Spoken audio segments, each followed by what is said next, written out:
Bíblia em que venhamos a fazer uma exegese do texto.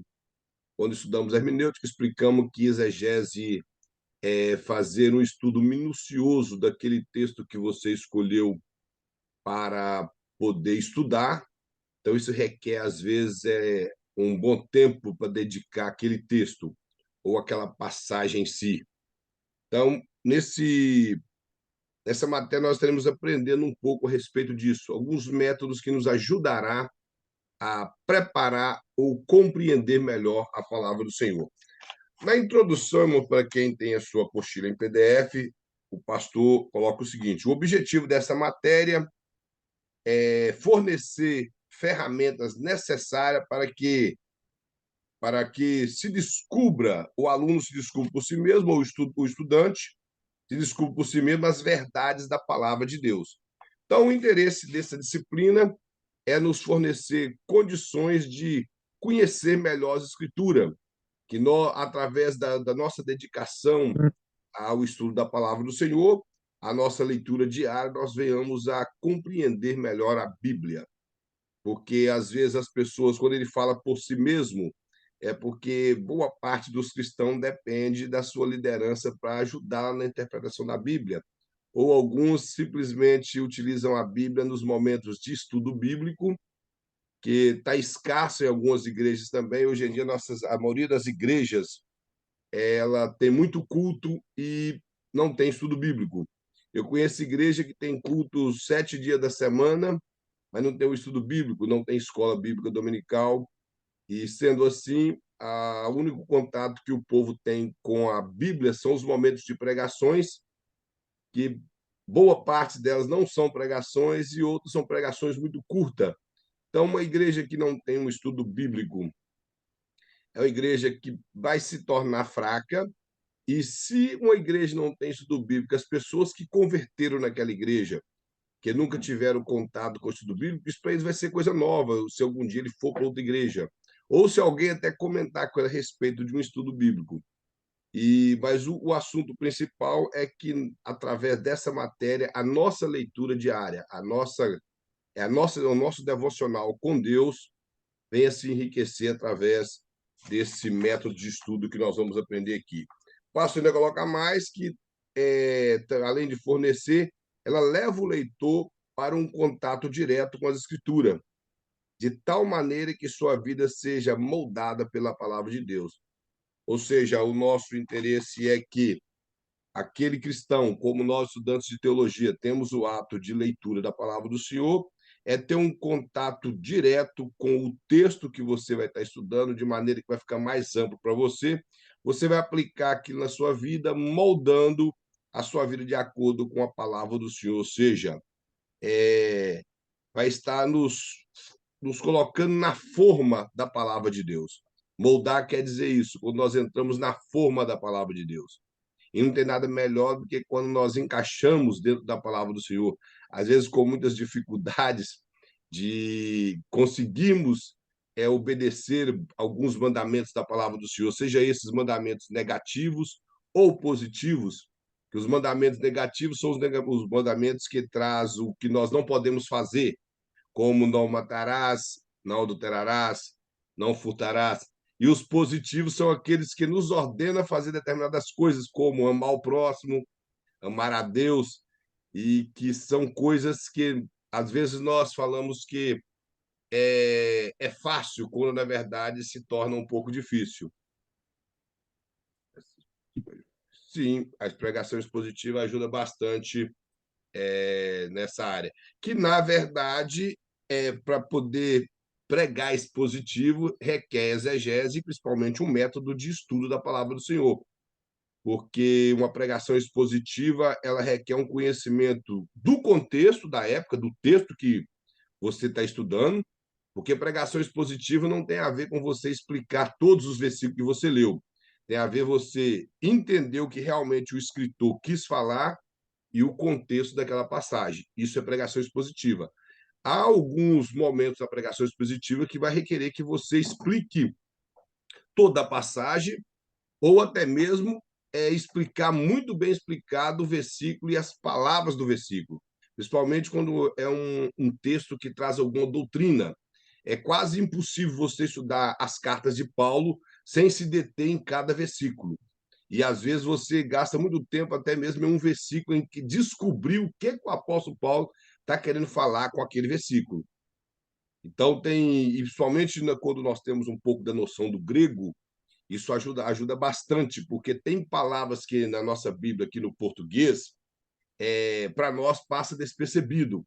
Mas quando você entende um pouco do grego e tem um exemplar grego, e você vai fazer uma exegese do texto, você vai ver que, às vezes, as palavras nossas que estão em português, que às vezes se repete, ela é diferente. Inclusive, eu vou até usar um exemplo aqui de um versículo bíblico para mostrar para os irmãos sobre o que eu estou falando. Então, essa é a importância dos métodos de estudo bíblico através dessa disciplina. O pastor coloca aqui a importância da Bíblia. A primeira coisa que ele mostra é que a Bíblia é revelação de Deus, conforme Hebreus 11, versículo 1, que Deus ele falou de muitas maneiras e ele falou com os homens, com nossos pais. Os pais ali seriam os pais dos judeus naquele período da escrita da carta aos Hebreus, através dos profetas, mostrando a escritura veterotestamentária. Então, mostrando que a palavra de Deus que nós temos, irmão, ela é a revelação de Deus. Ela é a única maneira que Deus se revelou à humanidade foi através das escrituras sagradas, foi através da sua palavra. E essa revelação mostra quem Deus é. Então, é impossível nós conhecermos a Deus sem estudar a sua palavra. Não temos como compreender a grandeza de Deus, ver os seus feitos, saber das maravilhas de Deus se não for pela sua palavra. Foi através da palavra dele que ele se revelou. Ele coloca que contém o plano de Deus para nossas vidas, conforme o livro de Miqueias, capítulo 6, versículo 8. A palavra de Deus, ela declara os planos de Deus para nós.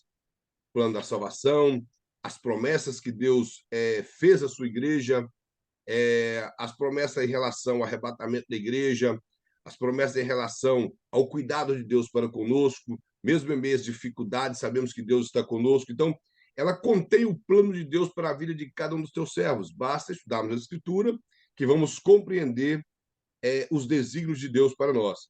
E aí, em terceiro, ele coloca que ela o que ela faz. Aí ele cita um salmo, mostrando que, falando a respeito da lei de Deus, esse salmo de número 19, versículo 7 e 8, ele mostra que a lei de Deus ela é perfeita, que a lei de Deus ela restaura, que a lei de Deus ela é fiel, que a lei de Deus dá sabedoria, que ela alegra o coração e ilumina os olhos. Isso é a palavra do Senhor. Ela tem a função de fazer essas coisas. Ela é perfeita, não tem variedade na palavra do Senhor.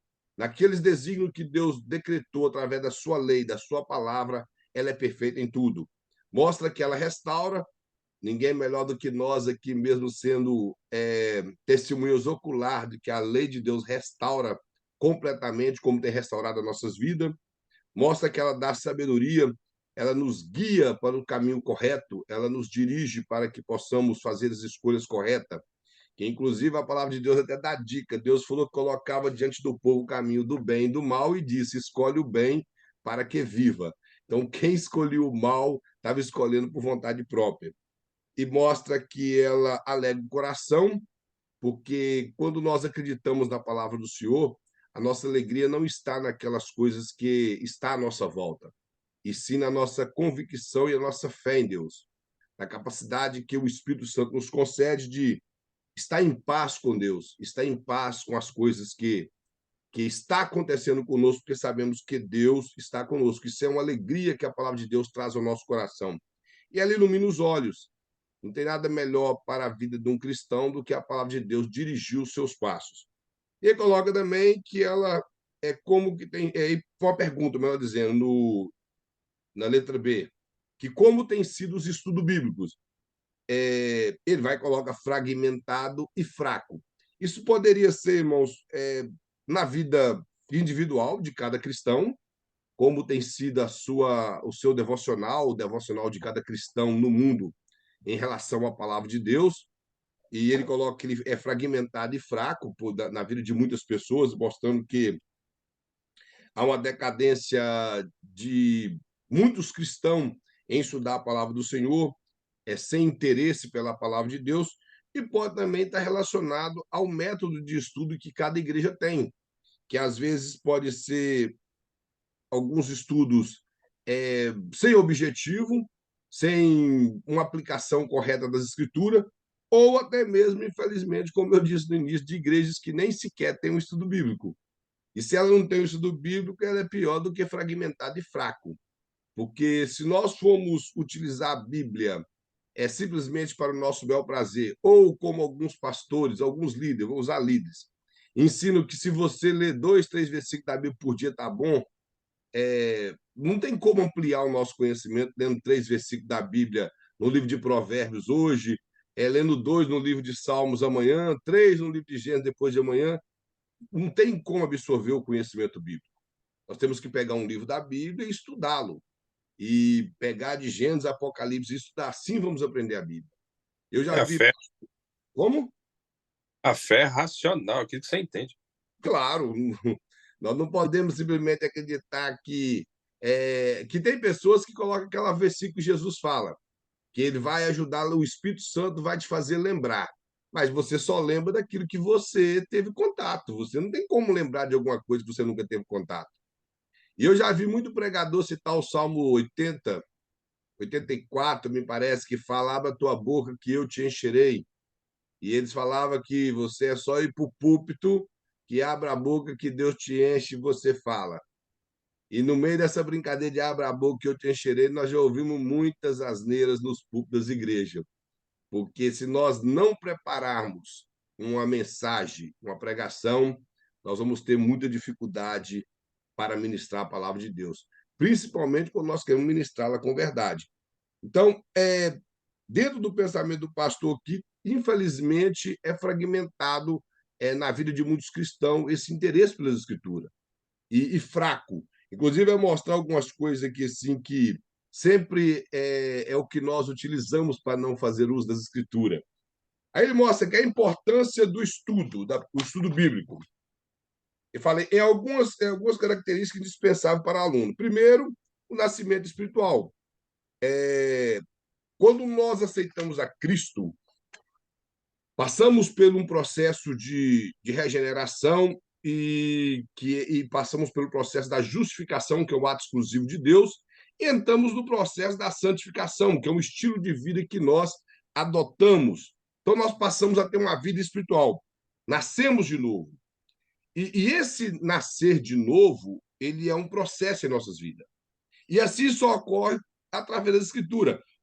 Se nós olharmos principalmente quando Jesus falou para Nicodemos que ele era necessário nascer de novo, que ele questionou Jesus como poderia ser aquilo, Jesus disse que ele teria que nascer da água e do Espírito.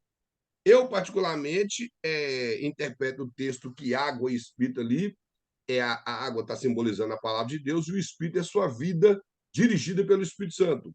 Eu já vi muitos pregadores falar que nascer da água é batismo. Irmão, nós temos muitas pessoas que são batizadas que não são nem crente. Então, nascer da água não é ser batizado, passar pelo batismo. Nascer da água, como a palavra de Deus disse que nós somos lavados pela água, pela palavra que é a água de Deus, a água do Espírito Santo. Então, possivelmente, isso estava relacionado a isso. Como era muito de costume para os judeus daquela época, a relação da água nos ritos judaicos e na lei de Moisés em relação à lei cerimonial, Jesus utilizou esse método para falar com Nicodemos, que quando nós nascemos da palavra e nascemos do Espírito, que é ser dirigido pelo Espírito e utilizar a palavra de Deus como padrão de fé e o alicerce das nossas vidas, nós nascemos espiritualmente. Ele vai e mostra que o crescimento espiritual como nós vamos crescer espiritualmente se a única fonte que nos capacita a crescer é a palavra de Deus, que deveria estar sempre aberta, jorrando para nós, ela está fechada. É impossível crescer espiritualmente assim. E porque hoje em dia, principalmente no meio do povo pentecostal, o crescer espiritualmente utilizar-se dos dons espirituais. Se uma igreja utiliza dos dons espirituais, para isso está maravilhoso. E isso não é crescimento espiritual. Por exemplo, um crescimento espiritual na igreja, além da quantidade, ela tem que crescer em qualidade. uma igreja que é despertada o povo estar nos cultos, estar principalmente nos cultos de ensino, é uma igreja que está crescendo espiritualmente. O despertar no povo de estudar a Bíblia, de dedicar ao estudo da palavra do Senhor, além da sua vida de oração e de consagração, teria que ter, para ter esse crescimento espiritual, teria que estar buscando a Escritura. Ele mostra que é um alimento cotidiano, que a palavra de Deus é assim, ele cita até o próprio versículo que Jesus citou para o nosso inimigo, que está em Deuteronômio também, capítulo 8, que nem só de pão viverá o homem, mas de toda a palavra de Deus, mostrando que nós devemos, da mesma maneira que o pão ali simbolizando o alimento que sustenta o corpo, é necessário para o nosso corpo físico, para o nosso espírito é necessária a palavra do Senhor. Nós não temos como estar alimentados espiritualmente se não for da palavra de Deus. Ele mostra que a palavra de Deus também é para que nós venhamos a saber andar. Esse andar aqui é como viver na presença do Senhor. Por isso que o apóstolo Paulo fala andar em espírito e não cumprireis os desejos da carne, ou seja, viver em espírito. Viver em espírito nada mais é do que dedicar aquilo que é do espírito. Se os irmãos observar essa passagem de Gálatas, o apóstolo Paulo faz um contraste entre a carne e o espírito, que eles lutam entre eles. Ele usa até a palavra, eles militam, quer dizer que eles fazem guerra aos nossos desejos carnais contra o Espírito de Deus que habita em nós, ele faz guerra contra o nosso próprio espírito, para que nós venhamos a ceder. Então, aquele que nós alimentamos é o que vai vencer. Por isso, ele vai diz: andai em espírito, ou seja, vivei em espírito. Quando vivemos em espírito, então estamos alimentando o que é espiritual. Ele mostra que o número 5, que uma das coisas que a palavra de Deus nos capacita é poder ganhar almas. Porque, irmãos, uma coisa é ganhar almas, vai além de. Eu lembro há muitos anos atrás, dentro das Assembleias de Deus, que nós saímos com aqueles folhetinhos, os domingos, logo depois do almoço, íamos à escola dominical pela manhã, voltávamos sábado, por volta de 1h30, 2 horas da tarde, íamos fazer o que nós chamávamos de evangelismo. Mas ganhar alma vai além disso, de que você entrega um folheto para alguém e ele resolve ler aquele folheto e aceita Jesus, ou ele vai à igreja quando você o convida e ele vai à igreja à noite e ali ele ouve a pregação e aceita Jesus. Ganhar alma vai além disso. Porque Jesus não falou simplesmente para você pregar o evangelho e ganhar alma. Quando nós olhamos que ele fala de pregar para toda criatura, a mesma passagem de Mateus, ele cita ela de forma diferente, que ele fala aí de fazer discípulo de todas as nações. Fazer discípulo não é simplesmente você falar do evangelho, é você instruir aquela pessoa que aceitou a fé no evangelho. Então, para nós instruirmos as pessoas que aceitou a fé no evangelho, temos que estar instruído também.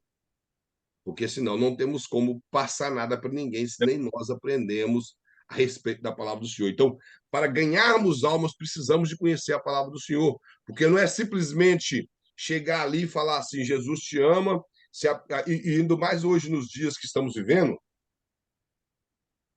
onde há muitos questionamentos para tudo, a pessoa pode querer te questionar, e se nós não conhecemos a Escritura, como vamos responder às pessoas que nos perguntarem? Inclusive, eu terminei a matéria do curso médio da disciplina passada em relação à apologética cristã, que o texto principal da apologética é o texto de Pedro, que fala que nós devemos estar aptos a responder com toda mansidão e sabedoria a respeito da esperança que nós temos em Cristo. Então, nós, para conseguirmos fazer um discípulo, precisamos de conhecer a Escritura. Como o nosso irmão coloca aqui, que o testemunho é um exemplo evidente, isso conta bastante, porque se a nossa vida não estiver baseada naquilo que nós pregamos também, como diz o apóstolo Paulo, seria vão a nossa pregação, porque ele mesmo fala em 1 Coríntios capítulo 10, que quando ele prega o evangelho, ele não desfere murro contra o ar, como se ele estivesse dando soco à toa. E quando ele anuncia o evangelho, ele anuncia para que ele venha cumprir a palavra de Deus e não venha ser escândalos aos outros se ele realmente não cumprir a palavra do Senhor. Então, o testemunho conta bastante. Aí o pastor coloca aqui algumas coisas que que está relacionado a conhecer a palavra de Deus para ganhar almas. Coloque aqui, que é como se a palavra de Deus fosse um pincel na mão do pintor que tem destreza, ou seja, ele tem agilidade, tem condição de executar aquela pintura. Ele aprende a manusear a palavra do Senhor. Então, a única maneira que nós vamos conseguir conquistar uma pessoa através da palavra de Deus é quando nós sabemos manusear a palavra do Senhor. Ele mostra que ela também é como um fuzil, ele utiliza essa linguagem de figura na mão do soldado que é apto para poder usar desse fuzil para acertar o alvo. E também ele mostra que é com a Bíblia que o crente deve manejar bem. Ele mostra que o texto de 2 Timóteo está relacionado a um texto ali em relação aos obreiros, mas é claro que ali o apóstolo Paulo escrevendo uma carta pastoral, ele está relacionado a obreiros, mas a Bíblia, na verdade, é para todos, porque todos nós somos chamados para falar de Cristo, para anunciar o Evangelho. Para obedecer à grande comissão, não precisa ser obreiros, precisa ser crente e salvo. E, acima de tudo, conhecer as Escrituras. Ele mostra mais aqui no ponto 6. A Bíblia fala sobre o estudo bíblico, então ele vai mostrar que a própria Bíblia, ela fala a respeito do estudo da palavra, ela mostra que era uma ordem as pessoas estudar a palavra de Deus e dedicar a ponto de reunir pessoas para poder falar da palavra do Senhor. Se os irmãos observar, quando Moisés tira o povo de Israel do Egito, aos sábados o povo ficava ali para trazer questionamentos a Moisés a respeito da lei, e boa parte do dia era para ouvir a citação da lei. Na sinagoga, as pessoas reuniam aos sábados para poder ouvir a citação e a explanação das Escrituras. Esse era o interesse do povo e a sinagoga. Nós vemos no livro de Atos que o apóstolo Paulo, todos os sábados, toda cidade que ele chegava, ele procurava uma sinagoga e todos os sábados ele ia lá para expor a Escritura. Quando a palavra, irmãos, interessante no texto de Lucas, que fala expor, o apóstolo Paulo ia explicar as Escrituras. E tem um texto de Atos que fala que ele ia expor a Escritura e provar Cristo através das Escrituras, que Jesus era o Cristo prometido. Então, tinha que ser uma boa exposição bíblica. Quando nós olhamos o livro de Atos, fala que alguns aceitavam, outros criticavam, outros perseguiam, mas tinha número de pessoas que aceitavam a exposição bíblica de Paulo, porque era com muita precisão a exposição de Paulo. Isso nós não precisamos nem de falar muito, só olhar os escritos de Paulo. Então, vamos concluir que possivelmente as suas pregações na sinagoga era muito rica. Aí ele mostra que a letra A, a passagem muito conhecida de Deuteronômio, que fala que deveria ensinar os filhos a palavra do Senhor, deitado, andando pelo caminho, escrever nos umbrais da porta, escrever na mão, na testa. Isso era uma maneira de gravar a palavra do Senhor e, principalmente, ensinar os filhos a palavra do Senhor, que era o Shema Israel. Primeiro coisa era mostrar que Deus era único e explicar toda a lei de Moisés. A passagem de Josué, que essa passagem todo mundo conhece, após a morte de Moisés, Deus chama Josué, fala com ele para não temer, lhe faz uma promessa, e uma das coisas que Deus fala é para ele meditar na palavra de Deus de dia e de noite e não afastar a palavra de Deus do coração dele.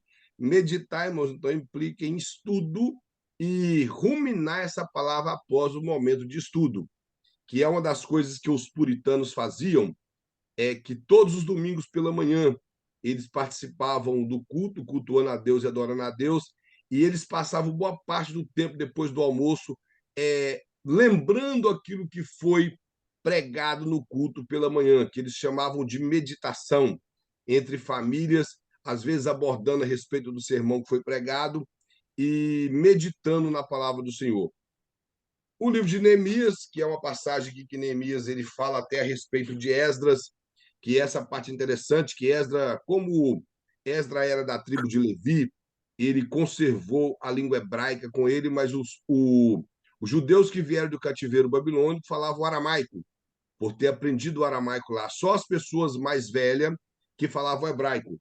Então, Esdras teve que fazer uma suposta tradução. Na verdade, ele não fez uma tradução, ele fez uma explicação que foi chamado de Targums, do hebraico para o aramaico, para poder explicar a lei de Deus para o povo. A Bíblia fala que eles ficaram mais ou menos 6 horas em pé ouvindo a explicação da lei, mostrando então que existia um estudo bíblico ali. Eles tinham interesse de ouvir a lei do Senhor. O livro de Salmos, todo mundo conhece Salmo 1, que fala que feliz o homem que não anda segundo o conselho dos ímpios, não se detém no caminho dos pecadores, nem se assenta à roda de escarnecedor, mas antes, ao invés dele fazer isso aí, ele tem prazer na lei do Senhor. Ter prazer na lei do Senhor é se deleitar na Bíblia, nos estudos da palavra do Senhor. Timóteo, como nós já falamos aqui, que é o texto citado por Obreiros, tem Colossenses 3:16 e 1 Pedro 4:11.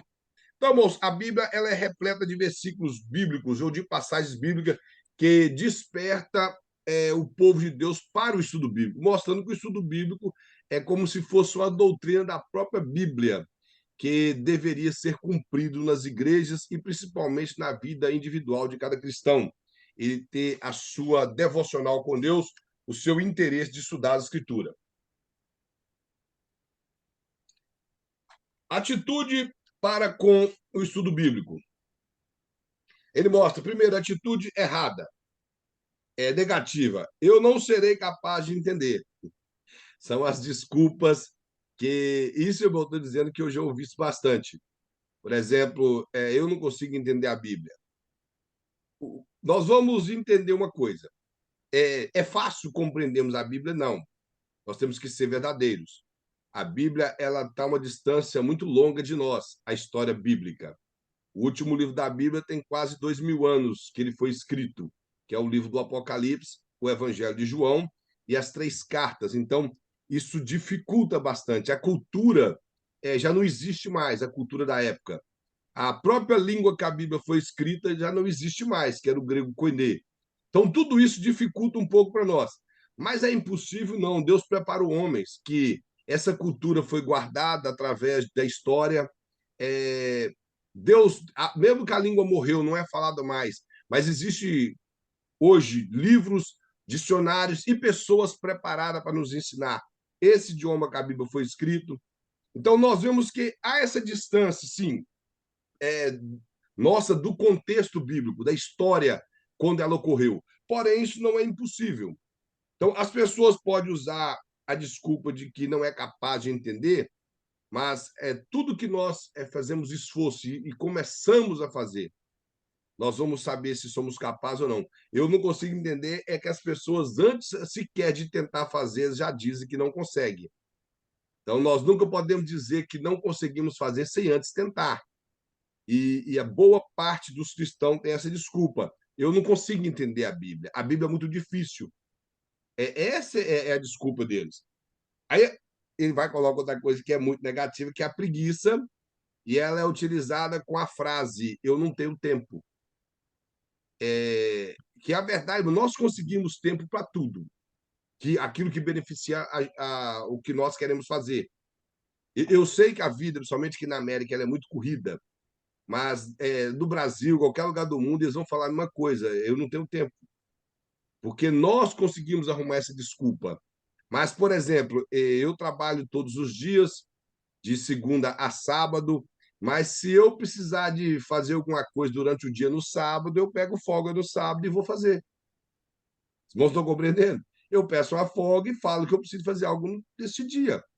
E vou fazer o que eu quero fazer. E chego do trabalho, por exemplo, eu chego do trabalho, eu chego cansado, que isso é normal, nós somos seres humanos, chegamos cansados. Mas se eu precisar de fazer algo que vai ser bom para mim, eu não vou estar cansado. Eu vou tomar meu banho, aí eu já ainda uso aquela frase: eu tomo banho, fico relaxado e vou. Mas se for para eu pegar as escrituras e querer estudar, nós às vezes vamos arrumar desculpa: eu não tenho tempo. E esse eu não tenho tempo, ele é sinônimo de preguiça, de boa parte dos cristãos que não têm interesse em estudar a Bíblia. Então, a atitude errônea é essa. Você vai mostrar a atitude correta, que é a palavra de Deus. Ela, com a ajuda de Deus, eu irei entender, que seria a frase que o cristão deveria usar. Por que, que eu tenho condição, irmão, de entender a palavra de Deus? Porque a palavra de Deus ela foi inspirada pelo Espírito Santo. E se o Espírito Santo mora em mim, ele me capacita a compreender. Ele vai me iluminar para entender, ele vai me dar recursos para poder buscar através de livros ou através de outras coisas para me compreender aquela passagem. Basta eu me esforçar para poder dedicar essa passagem. Aí ele mostra também que ela é receptiva. Fala, eu vou receber o que Deus, aqui o pastor, talvez não redigiu, tem para mim através da sua palavra. Seria o que Deus tem para mim através da palavra dele. Então, eu não vou ficar com preguiça, eu vou entender que Deus tem algo para mim através da Bíblia. Por isso eu vou dedicar os estudos da Escritura. Por isso eu não vou deixar com que o cansaço, que a preguiça, que o desânimo venha me roubar o tempo de estudar a palavra do Senhor, que eu vou dedicar, tirar um tempo e dediquei esse tempo a Deus, nos estudos da palavra de Deus, se for na oração, na consagração, eu tenho que separar esse tempo para Deus. Se eu for olhar as coisas que eu preciso de fazer para o meu benefício, realmente não vou ter tempo para Deus, porque eu preciso de trabalhar, eu preciso de comer, preciso de pagar minhas contas e eu preciso de descansar. Então eu vou arrumar essas desculpas, vou preencher o meu tempo com isso e não vou ter tempo para as coisas de Deus. E quando nós ficamos assim, irmãos, arrumando desculpas, a nossa vida na igreja é simplesmente rotineira. Nós vamos à igreja, abrimos a nossa Bíblia na igreja só no momento ali do texto que é lido e, e achamos que está tudo bem. Eu ir à igreja está bom. E o interessante é que os cristãos acusam os católicos de muitas coisas, e os católicos, por muitos anos, eles acreditavam que eles, cumprindo esse processo de ir às missas, eles eram salvos. E os cristãos estão do mesmo jeito hoje, não está diferenciando muito. Eu cumprindo a minha agenda de ir ao culto, nem que seja só nos domingos pela manhã ou à noite, está tudo tranquilo. Eu estou agradando a Deus, quando na verdade não, nós temos que ter tempo para Deus. Temos que ter tempo para as coisas de Deus. E como eu já falei, uma das coisas de Deus na vida do cristão para o seu crescimento é a dedicação à palavra do Senhor. Aqui o pastor, irmãos, ele mostra com uns gráficos aqui, que mais para frente nós estaremos falando a respeito dele.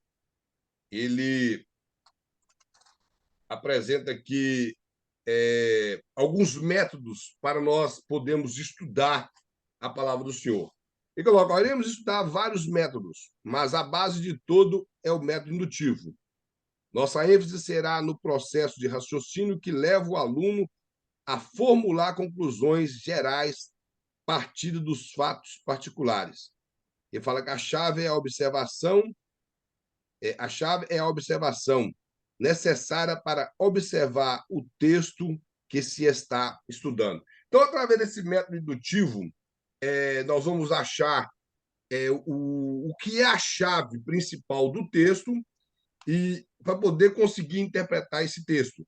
Então, o estudo da Bíblia, irmãos, o método indutivo, ele nos vai capacitar a compreender melhor a Escritura, ou melhor, ao estudo que estaremos fazendo. Ele vai dar uma explicação aqui um pouco a respeito do método indutivo. Fala que o método indutivo é aquele que leva o aluno a estudar o texto cuidadosamente, observando todos os particulares e pormenores para não tirar uma conclusão.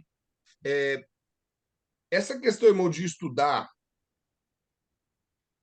o texto de maneira cuidadosa, isso deveria fazer parte na vida de cada crente para que nós não tiramos as conclusões, como o pastor coloca aqui, de passagens que hoje em dia, eu estava até falando com alguns irmãos, que hoje em dia muitas coisas se tornaram verdade por ser repetida, mas que não está na palavra de Deus. Não sei se os irmãos já observaram isso, que muitas pessoas repetiram coisas e essas coisas não estavam na Bíblia, foram citadas de maneira diferente. As pessoas não preocuparam em ler nas Escrituras, e isso principalmente no meio assembleano. E foi passando de geração a geração e aquilo se tornou uma verdade. Mas quando você observa nas Escrituras, não está escrito aquilo ali que as pessoas estão falando. Eu vou ler uma passagem, por exemplo, da Bíblia, que eu creio que essa passagem é muito conhecida dos irmãos. Mas eu vou ler a passagem, irmão, mas não vou entrar em questões de linha teológica. Eu só vou observar o que realmente o texto fala. Eu não vou preocupar em entrar em questão teológica.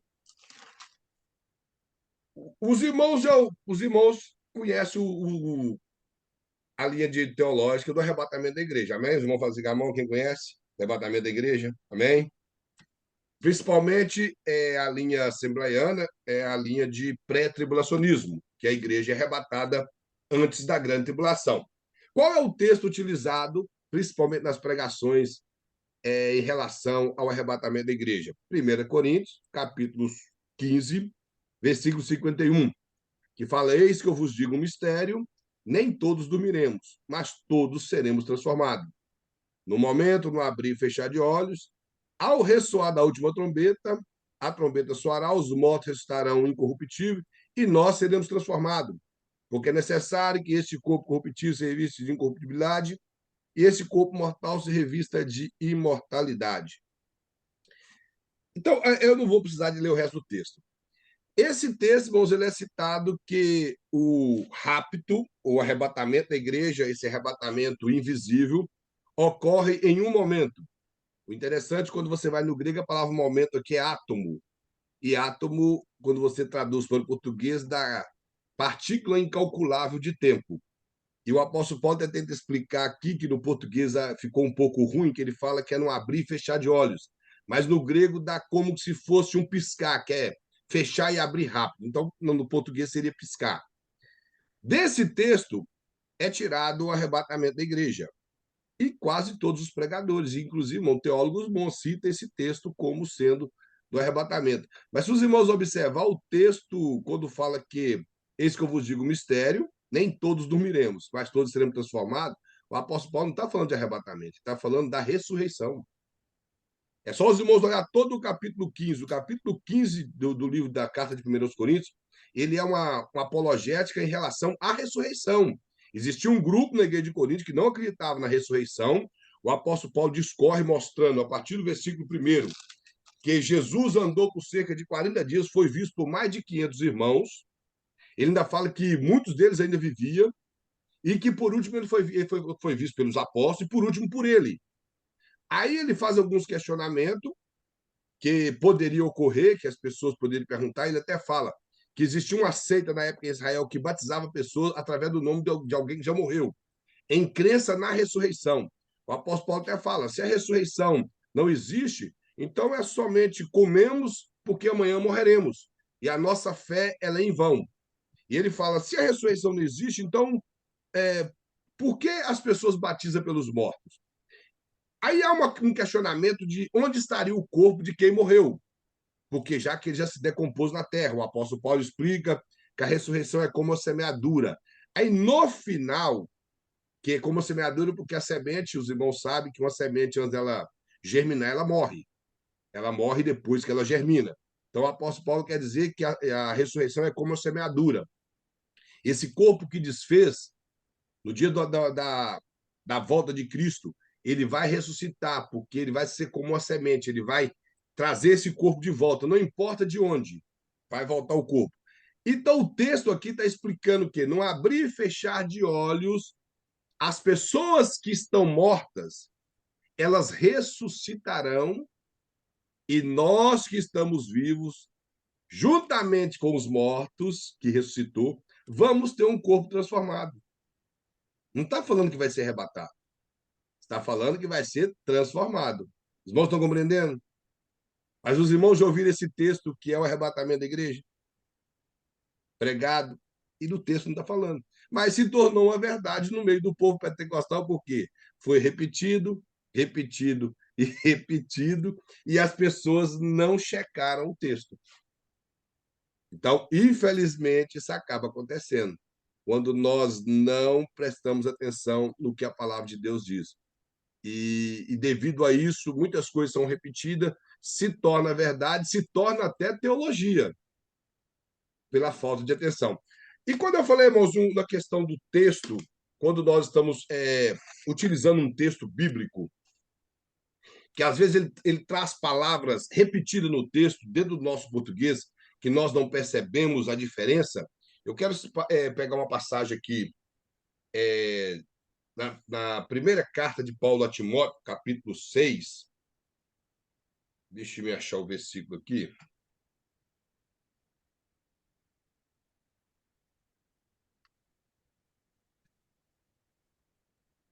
Capítulo 6, acho que é o versículo 12.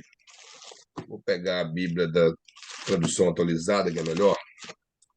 1 Timóteo, capítulo 6, versículo 12, me parece.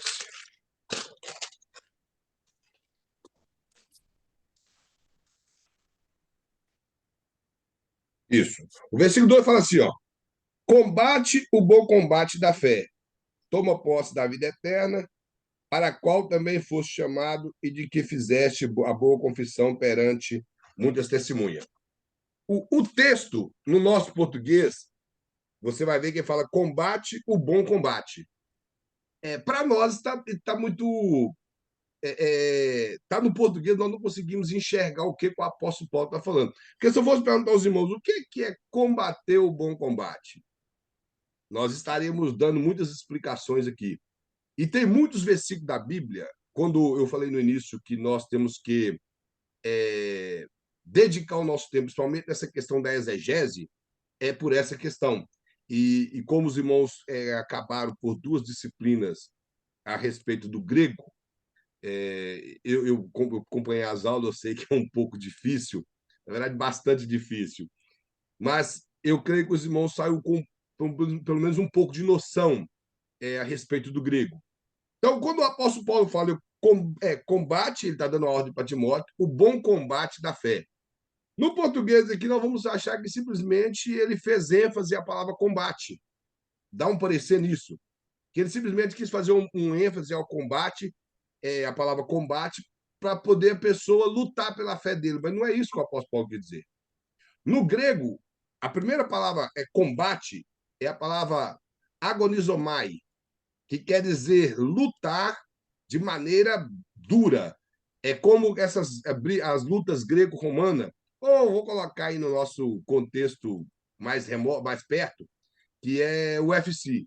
As pessoas lutavam duro. Quando o apóstolo Paulo faz menção disso aqui, ele realmente está trazendo à memória de Timóteo as lutas greco-romanas que existiam na época. De maneira que as pessoas competiam duramente para poder obter ali uma vitória. Então, era lutar, lutar mesmo.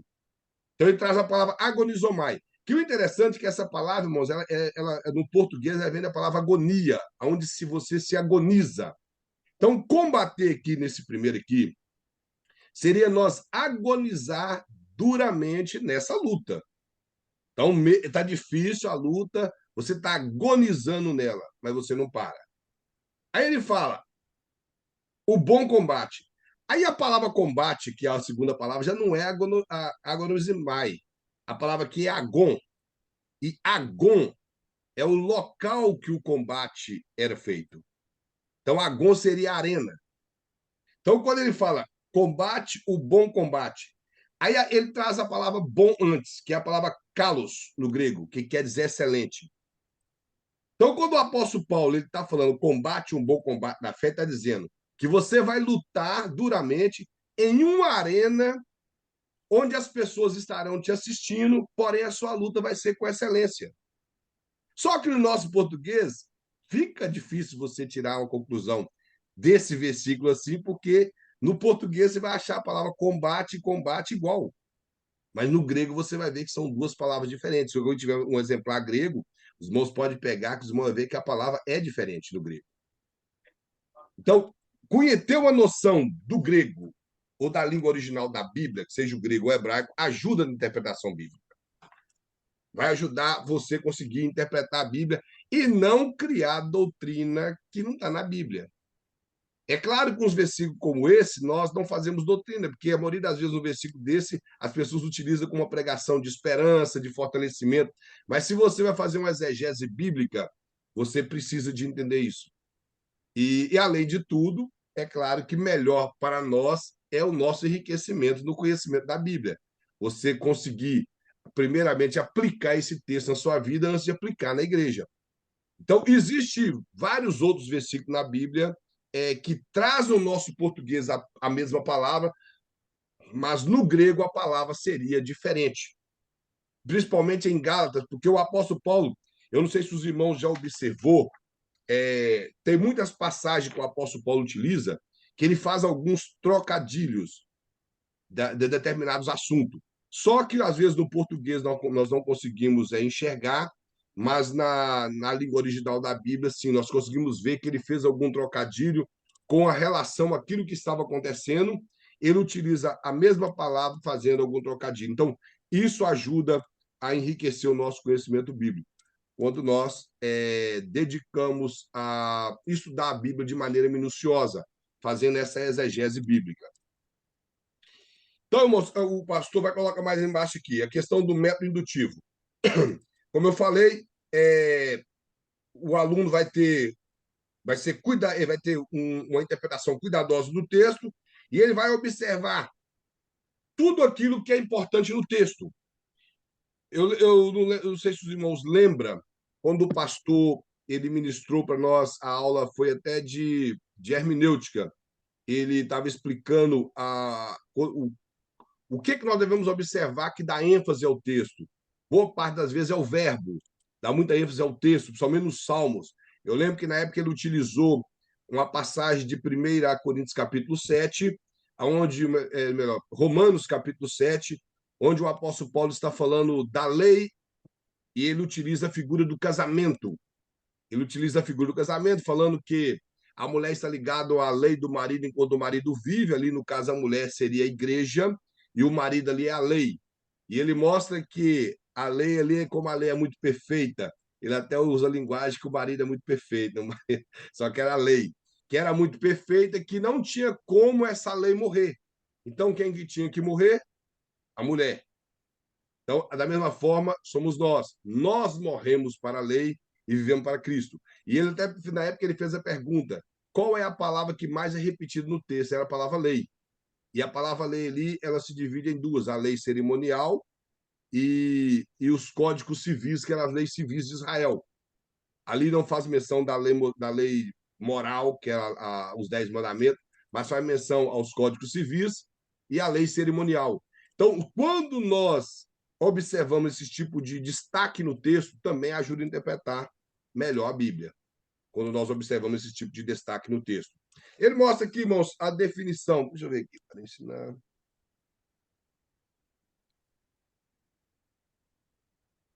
Isso é verdade, que às vezes não aprendeu, é só uma decoreba. E como eu disse, infelizmente, ao não pesquisar se o que está sendo falado é verdade.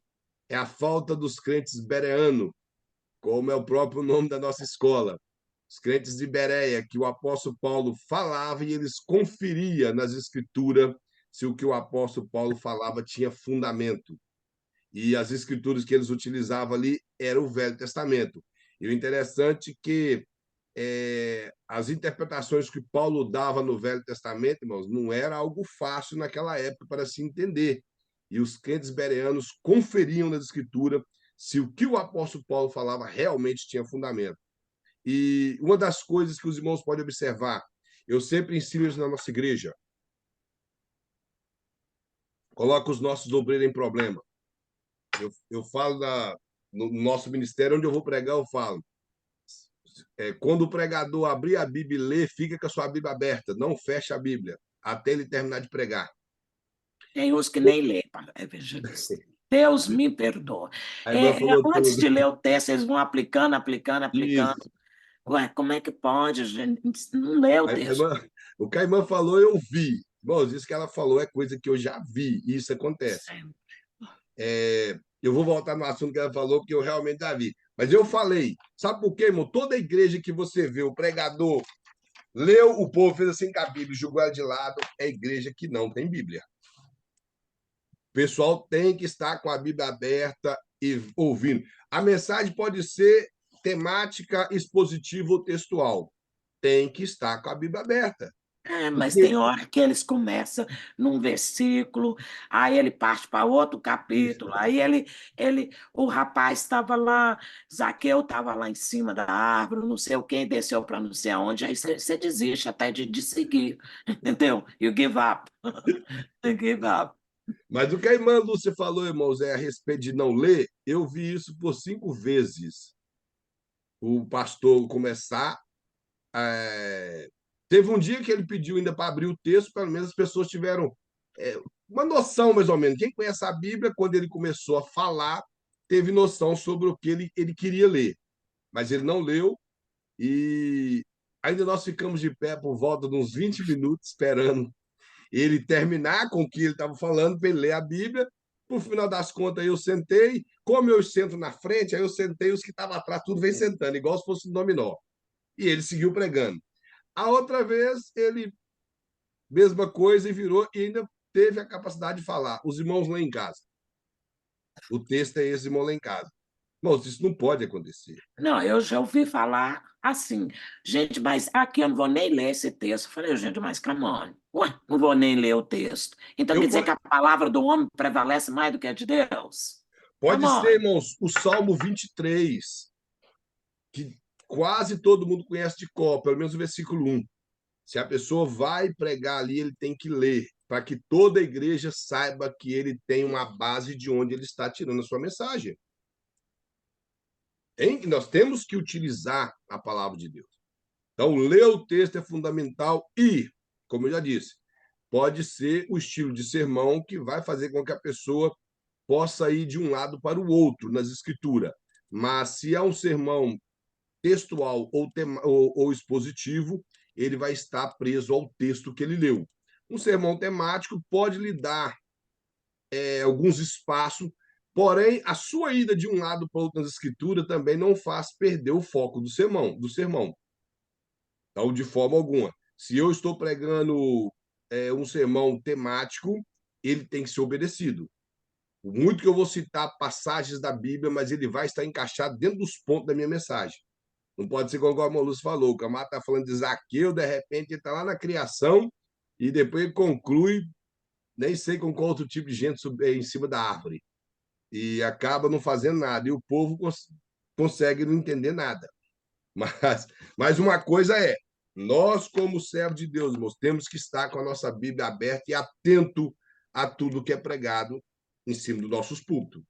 E, como eu falei, observar para que não ocorra esse erro de repetições daquilo que não está na Bíblia e as pessoas repetem, repetem, repetem. Isso acabou virando uma verdade de tantas pessoas repetir e os cristãos citam as mesmas passagens constantemente relacionadas a um assunto que não está sendo abordado naquela passagem. Então, isso é muito perigoso, porque depois, quando você realmente aprende a Bíblia, aí você vai ficar assim, mas isso que ele falou não está aqui na Bíblia. E está completamente fora do que a Bíblia está ensinando. Eu já falei com os irmãos, eu não lembro se eu falei na turma que está todos os irmãos aqui, mas eu demorei por muitos anos até eu aprender a estudar a Bíblia para aprender a Bíblia, porque eu li a Bíblia com a lente assembleiana. Eu era desse jeito, eu conseguia ver que as irmãs não podiam cortar cabelo, e era muita coisa que eu via, porque eu aprendi daquele jeito. Eles citavam os versículos truncados e eu ia lá atrás daquilo ali. E toda vez que eu lia no capítulo 11 de 1 Coríntios, as irmãs não podiam cortar o cabelo. Eu acreditava que um pano e cabelo era igual. Até que um dia uma irmã da igreja me fez raciocinar inteligente, que na verdade não era eu que estava dando estudo, o irmão dando a escola bíblica, ele falou a respeito do cabelo e tinha uma irmã que o cabelo dela nunca cresceu.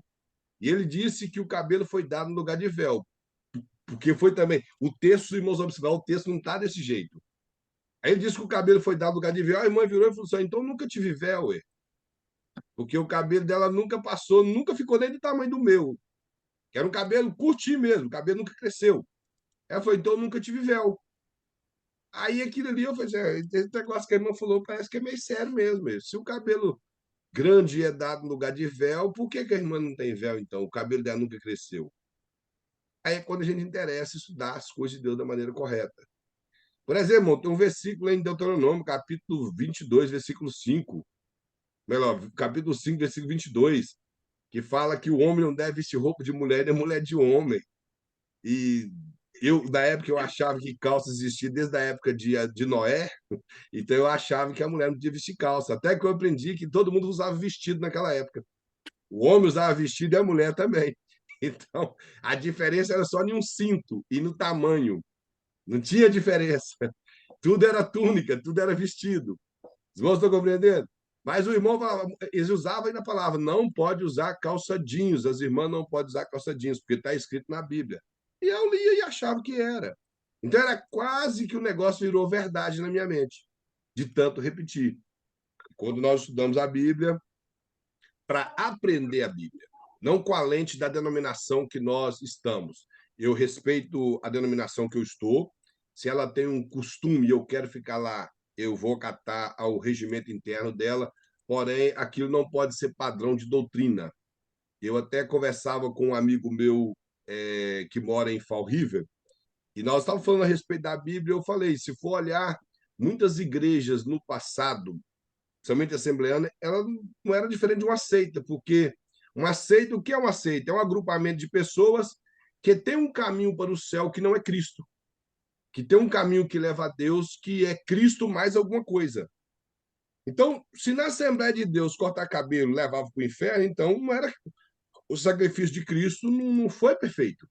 Então tinha que ser Cristo mais cabelo grande, Cristo mais não jogar bola, Cristo Então, aí também a mais não circuncisão ver dos judeus era televisão. para ser válida, né? No capítulo Sim, 4, eu acho que claro. Paulo explica muito bem sobre a circuncisão. Quer dizer, então, se fosse assim, todos eles eram para ser salvos. Não tinha necessidade nem do Salvador. Então, isso aí é um problema muito sério. É porque a verdade é como eu já disse, o pessoal, essa dificuldade de entender que a graça é graça é que fez o povo ficar assim.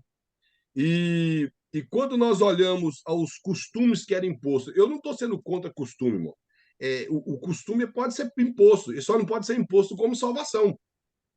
A lei, se os irmãos observar o Velho Testamento, os irmãos estudar a vida dos reis, somente a vida de Salomão, que ele tinha muitos amigos que não eram judeus, e que ele preocupou em levar o evangelho. Se os irmãos observar a vida do rei Josias, ele preocupou em levar o evangelho, a palavra de Deus em Samaria. Após o povo de Israel ser levado cativeiro, ele, através do avivamento que aconteceu em Israel, em Jerusalém, antes do povo de Israel, é melhor, depois que o povo de Israel foi levado cativo e o rei da Síria levou aquele povo para lá, o rei Josias foi em Samaria. E lá ele anunciou o avivamento que aconteceu em Jerusalém. Então, o povo do Velho Testamento, eles tinham uma perspectiva diferente da lei. Eles sabiam que a lei era espiritual, que a lei apontava para Cristo, que as profecias apontavam para Cristo. O período que dificultou a interpretação correta da lei foi uns 100 anos antes de Cristo, que o farisaísmo, que foi um grupo de pessoas que tinham, se os irmãos estudar, os irmãos ver que os fariseus, quando eles iniciaram, eles realmente eram um povo dedicado à lei, um povo que conhecia as profecias de Cristo. Só com o passar do tempo, com a cessão do Império Romano, o Império Romano não querendo problema com os judeus, eles compraram todos os sacerdotes, compraram os saduceus, que Não, os saduceus era pior. os saduceus, a maioria deles eram sacerdotes e pessoas importantes na política. E É. os fariseus, que fazia parte do rabinato em Israel naquela época, todos foram comprados. Então, a religião que foi boa, que é a palavra fariseu, se os irmãos pesquisar, hoje ela ficou um sentido feio. Ah, fulano é fariseu, porque ela veio com um sentido de hipócrita, mas fariseu quer dizer separado. Sim. Isso é fariseu. O apóstolo Paulo, quando ele escreve a carta aos Romanos, ele fala: Eu, Paulo, aí ele usa a palavra apóstolo de Jesus Cristo, servo e separado. A palavra separado é fariseu. Ele usou de propósito para mostrar que ele foi um fariseu, mas ele, naquele momento, ele era um fariseu Dedicado. de Cristo. Se os irmãos olharem no grego, a palavra lá é fariseu que ele utiliza, que era um fariseu de Cristo. Então, o fariseu era algo bom antes, depois que ficou ruim. Por isso a lei passou a ser interpretada de qualquer maneira. E o ponto que eu quero chegar é, quando você vai no O irmão, capítulo... o evangelista, mas hoje, se você olhar, a igreja em si, né, ela está passando um momento muito difícil, que existe várias linhagens de interpretação, É, que Deus já não é mais o centro, entendeu? Deus já não é mais o centro. E isso não é diferença do Antigo Testamento, que aconteceu a mesma coisa. Os saduceus nunca importaram por nada, mesmo que eles nunca foram espirituais. Agora, os fariseus, como você está falando, eles preocupavam realmente em guardar a lei. Infelizmente, aos poucos foi se corrompendo, Isso. né? E quando Jesus veio, a gente vê que Jesus nunca teve problema com os saduceus não acreditavam em nada. O problema era com os fariseus, porque os fariseus se consideravam muito santos, como hoje muitos se consideram santo. Então foram comprar com eles que Jesus, mas teve alguns embaixo que diziam assim, mas peraí, vocês guardam, vocês lavam o copo, você faz tanta coisa, mas o principal, né, a lei deixou de ser espiritual. A verdade toda é essa. Que a verdade, se os irmãos observar o Sermão do Monte, ele é boa parte a explicação da lei de Moisés no sentido espiritual. É como eu já falei várias vezes, por exemplo, Jesus fala, como diz os antigos, quem adulterar é réu do fogo do inferno e de morte. Eu, porém, vos digo: qualquer homem que olhar para uma mulher e atentar para ela no seu coração já adulterou, mostrando o sentido espiritual da lei, que o adultério não é simplesmente o ato, o adultério poderia ser fantasiar com uma mulher. Ele utiliza ali o homem olhar para a mulher, porque isso era mais normal entre os homens naquela época, mas no fato deles possuírem várias mulheres. Então, nós vemos aqui, aí ele dá o exemplo também do não matarás. Ele vai dizer que se eu tenho ódio no meu coração contra alguém, eu já cometi assassinato. Então, o poder da lei estava no sentido espiritual que ela deveria ser aplicada. E o que eu estou dizendo é que no Velho Testamento, os judeus eles tinham conhecimento disso. No Novo Testamento, eles ignoraram o principal da lei. E o ponto que eu quero chegar é que os irmãos vão chegar no capítulo 15 de Mateus, parece que a lei não era suficiente. O que eles fizeram? Acrescentaram coisas à lei. A lei de Moisés ela já trazia muitas coisas, principalmente na cerimônia, e eles acrescentaram outras coisas, lavar a mão. Quando eles iam no mercado, eles tinham que chegar em casa e se lavar todo, porque poderia ter encostado em um gentil, e para eles os gentios eram como cachorro, que era um animal imundo, era considerado como imundo, e é, tinha Então cuidados quer com dizer que amar o teu próximo como a si mesmo, acabou. Né? O amor não foi tinha. o que Jesus ensinou, né, para É, eles. o amor não tinha. Então, infelizmente, e no capítulo 15 nós vamos ver que eles acrescentaram coisas. Aí é onde eu quero chegar. Os costumes são bons em algumas igrejas? Sim. A maneira. Eu acho que ninguém tem que ditar tamanho de roupa de mulher de ninguém. Eu acho que a própria mulher vai olhar no espelho e vai saber, o Espírito Santo que mora nela vai mostrar para ela se ela está ou não adequada para estar cultuando a Deus. E da mesma forma, o homem, porque hoje em dia também tem os homens que é uma vergonha nas igrejas. Os camaradas com as camisas, as calças, que só misericórdia. Então, antigamente pesava muito para as irmãs, tudo era das irmãs. Era maquiagem, cabelo, brinco, anel, aquele monte de coisa. O homem andou de calça, não andou de camiseta regata, barba feitinha, cabelo cortadinho, e estava Não tranquilo. Agora, para jogou as bola? irmãs, o jogo todo era só para as irmãs. Não Era jogou bola? muita coisa sobre a vida das irmãs. Então, e aquilo ali era padrão de salvação. Então, ou seja, da mesma forma que o farisaísmo fez, que eles acrescentaram coisas, as nossas igrejas fizeram. E nós ainda Estão pregávamos fazendo. chamando as pessoas de fariseus, sei que estava igual eles. Uhum, Porque nós acrescentamos e colocamos Jesus, mas tal coisa salva. E Jesus salva sozinho. uhum. E ele é a única maneira de ser salvo. Então, esse é o problema da, das interpretações bíblicas que, infelizmente, por muitos anos escravizou muitas pessoas. E uma coisa, irmãos, há de, de concordar comigo. Hoje em dia, nós temos muitas lideranças que gostam de manipular pessoas, principalmente com a Bíblia. Manipular. Por isso que tem que existir pessoas que estudam Bíblia. Manipular pessoas. Citam textos truncados, utilizam histórias bíblicas para provar aquilo que não tem condição, simplesmente para manipular. Usa as pessoas como massa de manobra. Massa de manobra. Hoje, eu até estava conversando com um rapaz e dizendo, um líder, seja principalmente se ele carregar um título de pastor, ele tem um poder muito grande na mão com as pessoas mais simples da igreja, que as pessoas acreditam nesse título que um líder carrega. Por exemplo, no meu caso, eu sou evangelista, sou professor de escola, então as pessoas acreditam muito em mim. Se eu for um camarada que quero manipular as pessoas, eu vou manipular. Porque a maioria, o pastor não importa, a maioria vem em mim perguntar as coisas da Bíblia. Não estou compreendendo? Então, se eu sou um camarada de má fé para manipular, eu vou fazer manobra com ele do jeito que eu quero. Biblicamente não é assim. Nós temos que ser correto com a Bíblia. Quando o povo dedica, e há também aquela questão que quando há lideranças assim, quando eu falo liderança assim, não sei de qualquer parte de liderança da igreja, e tem alguém que conhece Bíblia e não concorda, ele é aquele que é uma lâmpada no meio de um monte de vela.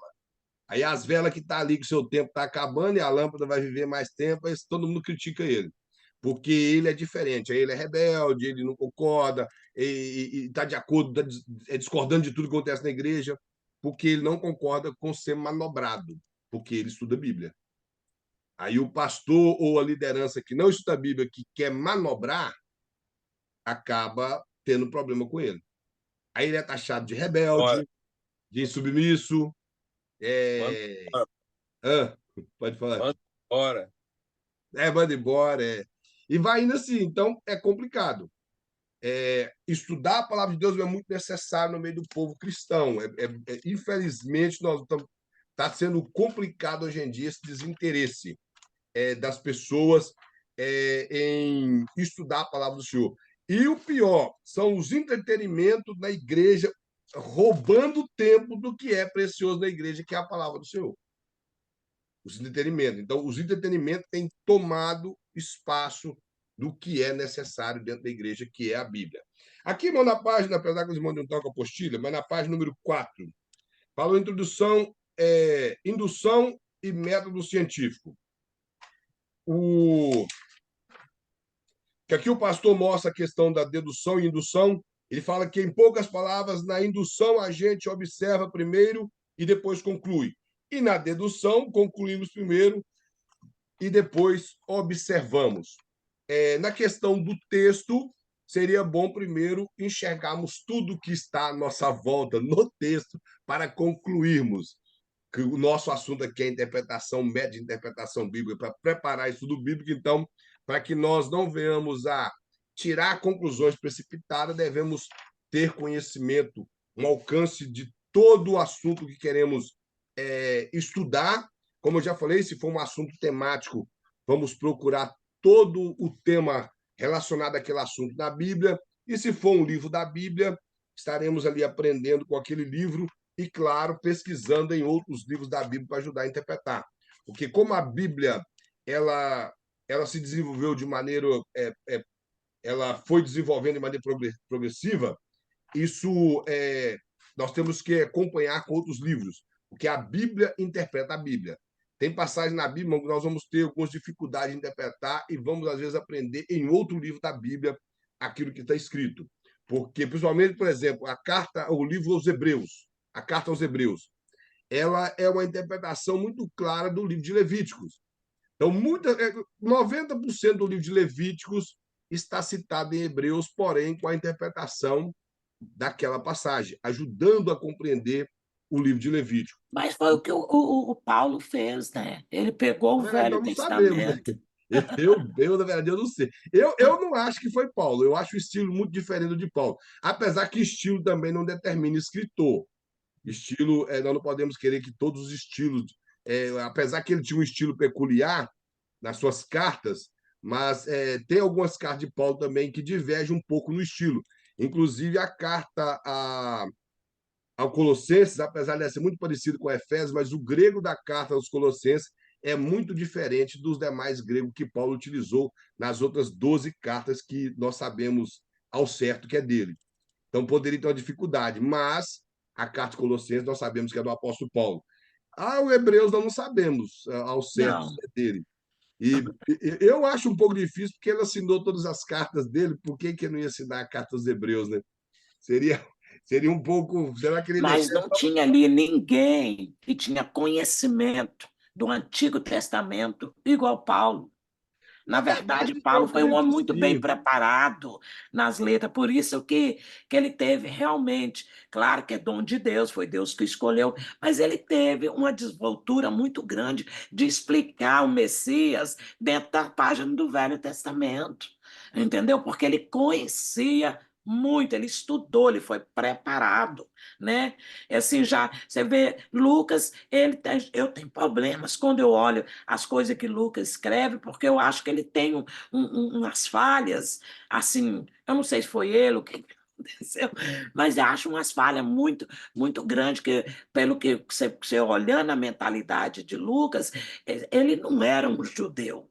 Ele não tinha muito conhecimento do Velho Testamento, como Paulo tinha, os outros apóstolos. Era gente simples, eles tinham que estudar, pedir a revelação de Deus, porque eles não tinham a preparação que Paulo teve. Então, quer dizer, foi o Espírito Santo, sim, mas Paulo era um homem extremamente preparado nas escrituras do Velho Testamento. Então, para ele trazer toda a revelação da parte de Deus, é claro, provando em cada um, né, do texto que Jesus era o Messias, era muito mais fácil, né? Mesmo com toda a revelação de Sim, Deus. sim, Entendeu? e o que a irmã fala, está falando faz sentido. Mas, por exemplo, nós vemos que Apolo, a própria Bíblia declara que Apolo era poderoso nas escrituras. Uhum. Inclusive, há alguns que acreditam que pode ser Apolo. Lucas, a maioria descarta que é Lucas que escreveu a carta aos Hebreus. E pode ter sido Apolo, pode ter sido uma mulher, que poderia ter sido uma mulher. E ninguém tem esse pensamento que pode ser uma mulher que escreveu a carta aos Hebreus, que seria muito boa no Velho Testamento. E nós vemos homens que realmente. O fato de Lucas, eu entendo o que a irmã quer dizer, mas Lucas, o interesse da escrita dele foi direto para os gregos. Ele escreve, se você observar Mas ele Teófilo. errou em umas coisas, umas informações. Você vê que ele não era um judeu. Não, ele Muitas não era coisas. judeu, ele era grego. E o Sim, interesse de Lucas, se nós observarmos os evangelhos, o Evangelho de Lucas. Lucas não viveu aquela parte, ele colheu possivelmente da boca de apóstolo, como Pedro, que ele mesmo inicia o Evangelho dizendo que ele buscou de maneira minuciosa colocar em ordem os feitos de Cristo. Então sim, implica que ele pesquisou com pessoas e talvez utilizando o Evangelho de Marcos como fonte. E o livro de Atos, como já quatro. estava mais recente para ele até o capítulo 17, Lucas também colheu fontes. Do 17 a seguir, você observa que o pronome muda. Ele fala em nós, então ele estava na viagem presente, desde até a viagem de Paulo a Roma preso. Então, dali para frente, nós vemos que ele foi Evangelista, eu ensinando tenho ocular. muita dificuldade no capítulo 4 de Atos, porque existem informações ali que não bate de jeito nenhum, muito erro com o Velho Testamento. Então, a minha pergunta é o seguinte: é, foi Lucas, realmente ele não passou, ou se foi por causa das cópias? Na O verdade, capítulo 4 eu posso apontar assim, várias coisas que a minha Bíblia, por exemplo, tem várias Bíblias, mas que me dá referência do Velho Testamento, mas tem grandes erros. Por exemplo, é porque agora eu não Lucas sei. utilizou a Septuaginta. Se você observar todo o texto que Lucas utiliza, é a Septuaginta. E a Septuaginta, se os irmãos podem mandar uma mensagem para o pastor Luiz, boas passagens da Septuaginta, elas se tornaram paráfrase, não foi uma interpretação literal do texto. Uma paráfrase é quando você interpreta o texto que se tornou melhor. Por exemplo, a passagem de Enoque, que lá em hebraico está escrito, e andou Enoque com Deus e não se viu mais que Deus para si o tomou. Nós podemos interpretar esse texto que Deus para si o tomou, que ele faleceu. Não podemos? É sim, Deus para si o tomou, Deus levou para ele morreu. Só que o escritor aos Hebreus interpreta que ele foi arrebatado. Por quê? O escritor aos Hebreus tirou da Septuaginta. 90% da carta aos Hebreus é utilizado da Septuaginta, e não do texto hebraico. Mesmo que quem possa ter escrito a carta aos Hebreus seja um judeu que falava o hebraico, que talvez dominava o hebraico massorético, ele utilizou a Septuaginta. E na Septuaginta ele disse que andou Enoque com Deus e não se viu mais, que Deus o arrebatou. Está escrito lá em Hebreus. Então ele utilizou a Septuaginta. Porque a Septuaginta, boa parte dela era paráfrase. E tem muita coisa na Septuaginta que não bate com os textos hebraicos, porque o escritor, às vezes, uniu muita coisa. Se você Pois é, observar, por exemplo, o número de pessoas que desceu com Jacó. pois é. Na Ué, não foi Septuaginta, 70? Por que que ele pôs 75? é porque possivelmente ele contou com as mulheres que ficou para trás, que você pode observar que o texto fala de algumas mulheres que não desceu com ele, e Mas as contou mulheres não era contada, não, varão. e ele utilizou possivelmente a família de José, que já estava no Egito, o escritor hebreu, o escritor da Septuaginta. Que no próprio texto da Septuaginta, lá no próprio Velho Testamento, ele coloca a quantidade de pessoas. Por essa razão, o escritor hebreu, os tradutores da Septuaginta, eles começaram a interpretar algumas coisas da Bíblia. Se você pesquisar, Lúcia, os judeus tinham raiva da Septuaginta, eles nunca aceitaram a Septuaginta como uma tradução fidedigna do Velho Testamento. Ela era desprezada, mesmo que foi feito por judeus alexandrinos, eles não aceitavam, porque eles interpretaram muita coisa. Só que quando você observa a interpretação deles era Engraçado, mas correta. pelos relatos que eu li, relato deles, tá? Aí é dentro da mentalidade deles. É o seguinte, eles não pensam assim, não. Quando eles dizem que, na verdade, os 70 que foram cada um colocado em lugar, e todos eles erraram exatamente porque tinha coisa que eles não tinham certeza. Então, eles deixou em branco, e todos os 70 ocorreu a mesma coisa. Eu, pelos relatos que eu vejo, eles sentem 100% que foi realmente Deus. Né? Na vida deles. Mas essa história dos judeus que foram colocados separados também, essa história é mentira. Essa história tem no livro apócrifo. Isso não é uma história verdadeira, não. Bom, Tem no eu, livro. em parte, tem história que eu, em partes, eu acredito mais dentro da mentalidade de judaísmo. Sim, não. Tem coisas que eu acredito mais, porque é a história deles, história de que não tem ninguém que tem os anos de história que eles têm. Bom, claro que eu não estudo toda a linhagem do judaísmo, mas a linhagem que eu estudo, eles verdadeiramente creem que eles foram pego, diz que eles foram, eu esqueci como é que fala a palavra agora, como se eles fossem pego à força, tipo assim, eu esqueci como é que fala a palavra. É assim que eles dizem. O que eles comemoram todo ano sobre a Septuaginta, dizer como a palavra de Deus é genuína e é verdadeira, porque todos eles houve tradução que eles não tinham certeza e todos eles, sem saber um do outro, erraram no mesmo lugar. Então, eu acho que eles sentem que realmente, que eles não queriam, realmente eles não queriam. Eles achavam que a palavra, o Velho Testamento era só para eles. Mas Deus Esse foi provou um, que não é, né? mas Que esse não foi um dos era. maiores problemas em não aceitar a Não. tradução da Septuaginta, foi o fato, e também que, se você pesquisar, você vai chegar à conclusão que os judeus acreditavam que o hebraico era uma língua divina, uma língua santa, que por isso que a Bíblia foi escrita em hebraico, sem que a Bíblia foi escrita em hebraico, porque era a língua deles, não porque era a língua santa, é porque era a Uhum. língua deles. Mas eles tinham esse pensamento também. Então, eles acham. E por esses tipos de interpretação que os judeus alexandrinos fizeram na Septuaginta, ela foi rejeitada pelos judeus. Agora, uma coisa é a pessoa que estuda o grego clássico, o grego bíblico e o grego da Septuaginta, e tem noção do hebraico, a Septuaginta foi a melhor tradução bíblica até hoje, já existente. Mas não Ela tem foi, outra isso foi mesmo. muito. Porque os judeus, é que uma coisa, a irmã convive com os judeus, irmã sabe, os judeus somente hoje, o pensamento judaico em relação à escrita judaica, ele mudou muito. Eles têm muito negócio de ficar separando letras para tirar conclusões de separação de letras. Se a gente for Mas separar. depende do grupo do judaísmo, Sim, viu, evangelista os Kleber? ortodoxos não fazem É, isso. né? Os cabala que são os que mais fazem, os cabala e os Porque os messiânicos. cabala não. É o que nós vamos falar agora, que o cristianismo está virando uma cabala, né? Então, assim, esse negócio do Misticismo. coach, tudo é como se fosse um coach, gente, não É. tem diferença. Entendeu? Infelizmente, é o que eu estou falando. E a formação, mas infelizmente, a formação teológica judaica, desde o século VI depois de Cristo, que ela vem sendo cabala.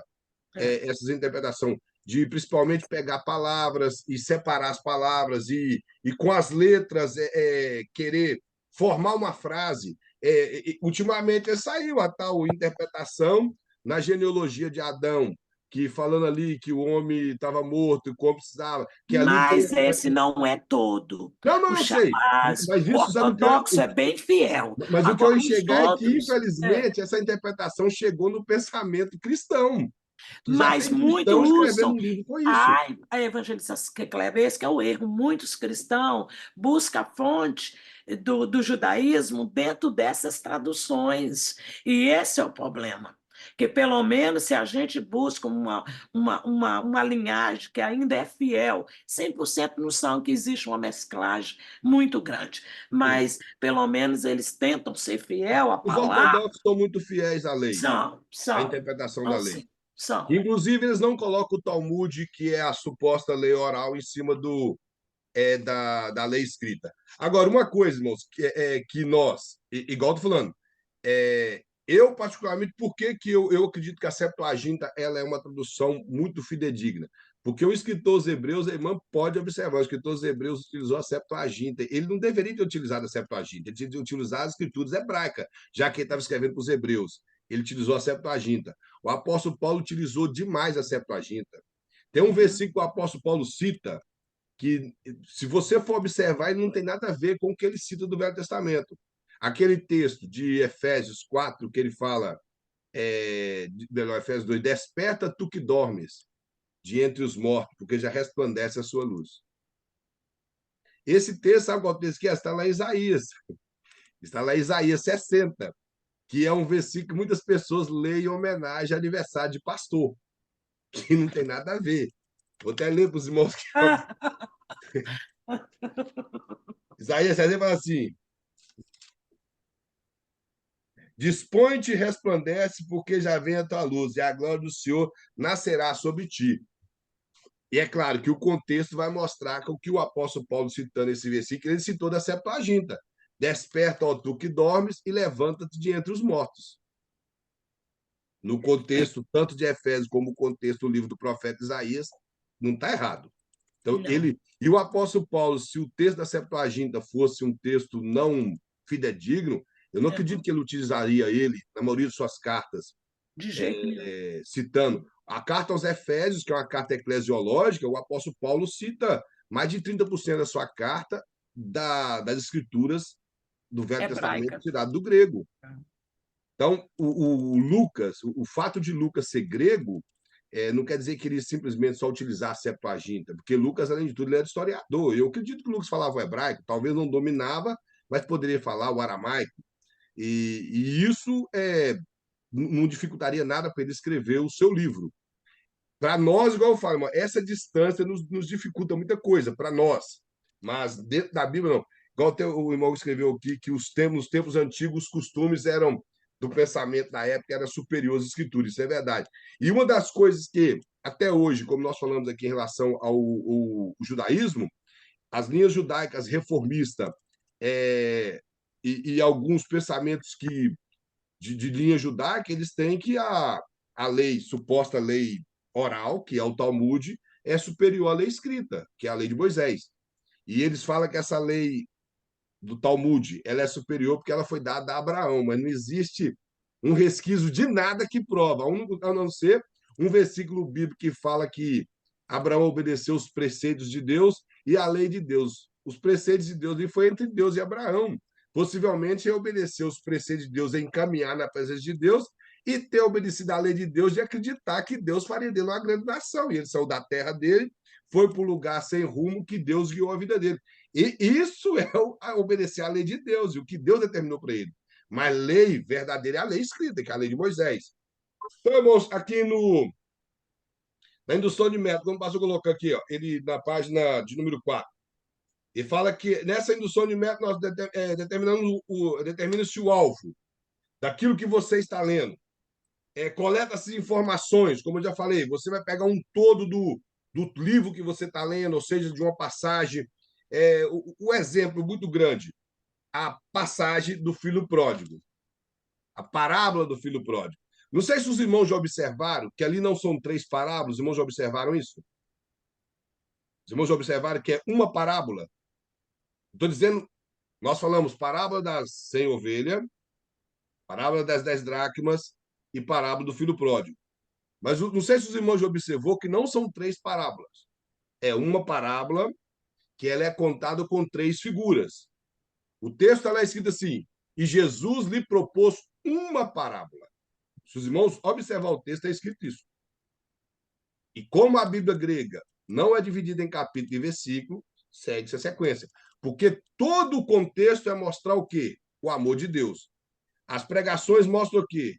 O filho, e conta toda aquela história do filho, o pai só aparece no final abraçando o filho. Não já repararam isso? Que o pai só aparece no final, abraça o filho, aí acaba a pregação. O foco principal dessa parábola que engloba as três figuras é Deus, irmão. Não é o filho pródigo.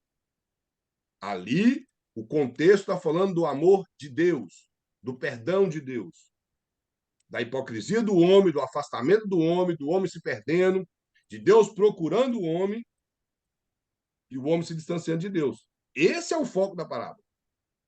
Então, quando vamos falar da parábola do filho pródigo, deve-se observar todo o contexto. E muita delas era direcionada para o povo judeu. É a Não, sim, maioria delas, né?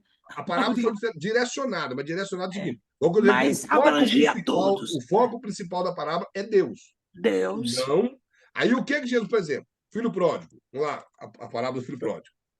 Qual o assunto principal da parábola do filho pródigo? Deus, que tem o seu povo, que infelizmente naquela época bifurcou em dois, gentil e judeu. O gentil era representado pelo filho que se perdeu, e os judeus representados pelo filho que estava perdido dentro de casa, porque essa era a verdade. Ele achava que por ele ser judeu, ele estava salvo, quando na verdade estava perdido. O que, que ele disse quando o irmão dele voltou?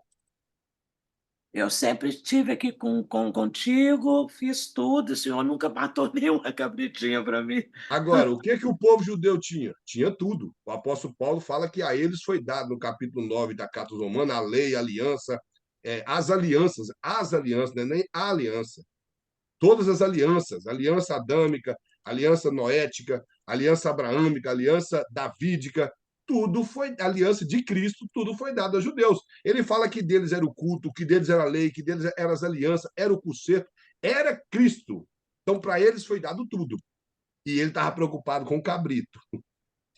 Deus era o Deus dos judeus e o Deus dos gentios. Então, a parábola está mostrando que Deus amou a todos.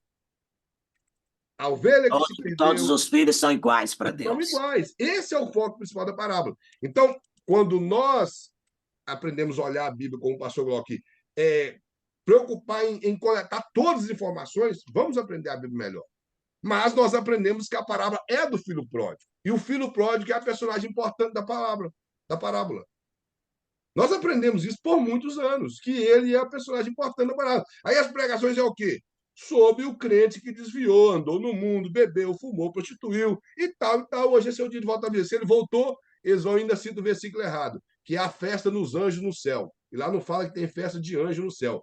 Lá fala que tem festa diante dos anjos no céu. E não que os anjos estão fazendo festa. Até essa parte é cita errado. Nossa, então tem que parar de falar com os anjos, ó, para de fazer festa. Então, infelizmente, foi colocado na cabeça do povo que a parábola do filho pródigo, o importante é o filho Porque pródigo. o Não é. homem está sempre colocando no centro. Deus sempre tira Isso. Deus. O mais importante é o filho pródigo que reconheceu.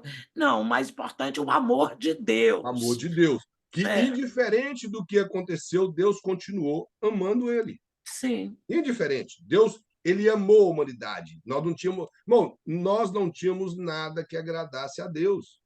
Nada. Ninguém tinha nada que Deus pudesse olhar e falar, ó, isso ali tem alguma coisinha que eu posso me agradar dele. Ninguém tinha nada.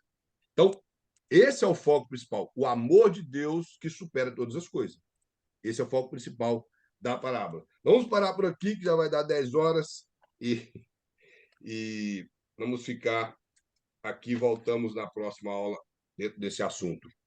Amém? Alguém tem alguma pergunta ou alguma colocação? Não. Eu não sei se o pastor comunicou com os irmãos se essa matéria é prova ou é trabalho. Nós temos um questionário no fim da apostila. Se os irmãos têm PDF, os irmãos podem conferir. Temos um questionário que é um pouco extenso. De novo? Sim, mas eu não Ah, sei, ah, ah, ele não bom. disse para mim. Eu tive com ele sábado e ontem, mas estava tudo muito corrido, nós nem conversamos muito. Então, mas eu acredito que talvez ele dê o trabalho dos próprios questionários, que eu acredito que seria melhor do que prova. Se trabalha no próprio questionário, seria bem melhor do que fazer prova. Mas eu vou perguntar ao pastor e peço ele para comunicar com os irmãos através do grupo. Amém? Os irmãos não têm pergunta, nós vamos agradecer ao Senhor pela aula, pelo retorno dos irmãos. Como diz o nosso irmão Zé de Souza, já havia, não sei se 3 meses que eu não vi os irmãos. Muito mais, ué. Nós Foi começamos mais a de 3 meses? matéria no ar, começamos a matéria do grego em outubro. Outubro, novembro, dezembro, Outubro? janeiro. Que isso? Outubro. Eu vi os irmãos, então só ano passado. Aham. Muitos Então, meses. feliz ano novo para os irmãos. Só vi os irmãos Happy New passados. Year. É Todo louco. mundo precisou fazer um esforço grande Não, no eu grego, viu? acompanhei a matéria online, realmente, irmãos, não é fácil aprender outro idioma. Essa é a realidade. Mas pelo menos nós conseguimos aprender a ler. Não sabe o significado, não, mas Principalmente a caligrafia sendo diferente da nossa, é um pouco complicado. O grego é menos complicado que o hebraico. Os irmãos observaram que o hebraico é muito puxado. É muito puxado o hebraico. para mim o hebraico é mais fácil porque eu já tenho 2 anos que eu estudo hebraico. Então, Né? já Então, ajudou, né? mas o grego eu aprendi a ler, só que eu não sei o significado. Não, mas Ali isso eu aí com o tempo aprende. É igual do inglês. Às vezes a pessoa vai lá e aprende uma palavra em inglês, não sabe a tradução. Aí só ela não sei aprende depois. traduzir. Então, amém, irmão? Vamos agradecer ao Senhor. Se a gente pedir ao nosso irmão Zé de Souza para estar fazendo essa oração, agradecendo a Deus, eu vou anotei o nome dos irmãos aqui que está presente. Na próxima aula, que o pastor me enviar a lista de chamada, eu estarei fazendo a chamada. Mas os irmãos que estão aqui estão com presente hoje. Zé de Souza, pode orar? Senhor Deus, eterno Pai, neste momento, Senhor, queremos te agradecer pelos momentos aqui que passamos de aprendizado. Peço ao Senhor que venha abençoar cada irmão que aqui está, Senhor, e a família representada. Abençoa o pastor Preste. Abençoa o Senhor também o irmão Kleber, Senhor, que brilhantemente nos ensinou nesta noite. Te agradeço por tudo, em nome de Jesus Cristo. Amém. Amém.